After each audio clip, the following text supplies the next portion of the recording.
Do you like Starship Troopers? Have you ever thought, wow, I would love to play a Starship Troopers real-time strategy game? If that's the case, then boy, do I have some good news for you. There's been a free demo available for Starship Troopers Terran Command available through the Steam Next Fest, and I'm going to tell you all about it. Also, if the Next Fest is still on while you're watching this, give the game a go and let me know your thoughts. So first, a bit of history. Starship Troopers Terran Command was announced in late 2019 as a real-time strategy game set in the Starship Troopers universe. Making this canon? Maybe? I'm not sure. Does anyone care? Probably not. Regardless, it's being developed by the Artistocrats and published by Slytherin, who have become somewhat of a bastion of indie to AA quality strategy titles and wargames of the last wee while, publishing examples like the excellent Battlestar Galactica Deadlock, as well as Fantasy General, Panzer Corps, and a bunch of others that I've frankly never heard of. Wargaming strategy titles are a niche I never really got into, but for the most part, Slytherin's releases seem to be positively reviewed and enjoyed by a small but dedicated crowd. As a developer, the Artistocrats don't seem to have much of a catalogue, and if you're like me, you probably haven't heard of them before. The only other game I can find of theirs is Order of Battle World War II, a combat wargame released in 2015 that got reviewed quite positively, and received a metric ton of DLC. Wow, that's a lot. What is this, a Paradox game? But moving on, let's get into what we're actually here for, Starship Troopers Terran Command. The best way I can describe this is like an overly simplified, horde-based Company of Heroes light-ish, sort of. You play as the humans taking the fight to the bugs, of course, and across the 3 missions in the demo you'll be capturing control points, destroying insect hives, and holding out against massive numbers of bugs by utilising the admittedly limited options that the demo gives you. There are no vehicles, so you're stuck with infantry only. They're deployed in squads of differing sizes with unique weapons and abilities, with the basic riflemen coming as a large team armed with machine guns and throwable grenades, and engineers just being a few guys and girls armed with flamethrowers, incendiary bombs, and the ability to build defensive machine gun emplacements.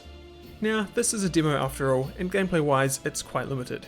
I can't say for sure of course, as I have no idea what's going to be in the final build, but it seemingly doesn't give much of a look at the overall scope of the game, as the objectives and gameplay opportunities across the 3 included missions are quite similar. Mainly you're moving throughout the map to clear out insect hives, with the occasional timed instance where a horde of bugs will land on you for a couple of minutes as you sit tight and hold them off.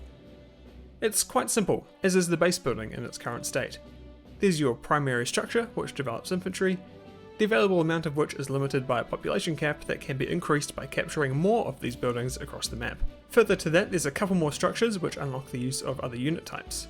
And that's really all there is to it. There's no real resource gathering required to deploy troops, you just bring them in until you reach the limit, and reinforce along the way as they are inevitably killed. In quite a gory fashion, I might add. So this all begs the question, what's the gameplay actually like? And is it fun? Unfortunately, I can't say I really enjoyed what I played here in the demo. Limited options aside, the process of completing the mission objectives is slow, rigid, and quite a drag to be honest. Basically all because of how the game handles movement and combat. Let me explain. The primary detractor is a mechanic surrounding how your units engage hostiles. It's built so that if a friendly unit has in their line of sight another friendly, who's in between them and an enemy, that original unit will not shoot.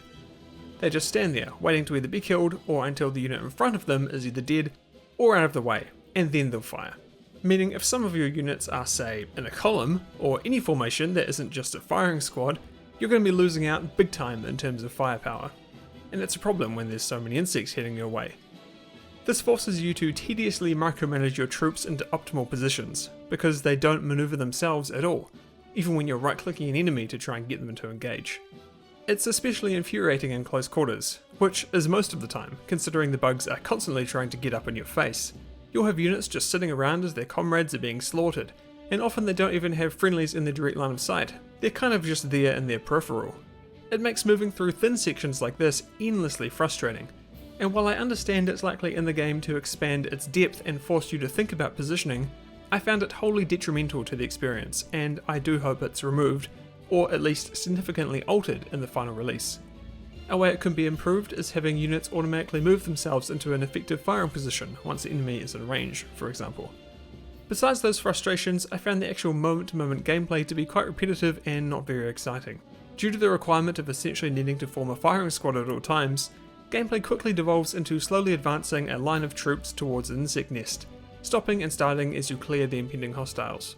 Rinse and repeat until you reach the entrance, expend the nest capacity, then send in a squad to close it, and then you're on your way.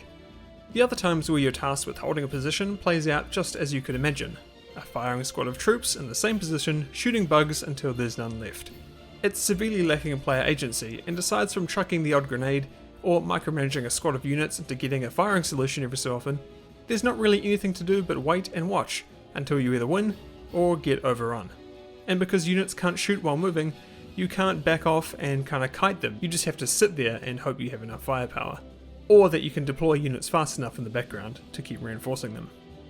Look, I didn't come here to rag on this game, and I'm obviously just basing these opinions off of a short demo with limited missions, units, and enemy types.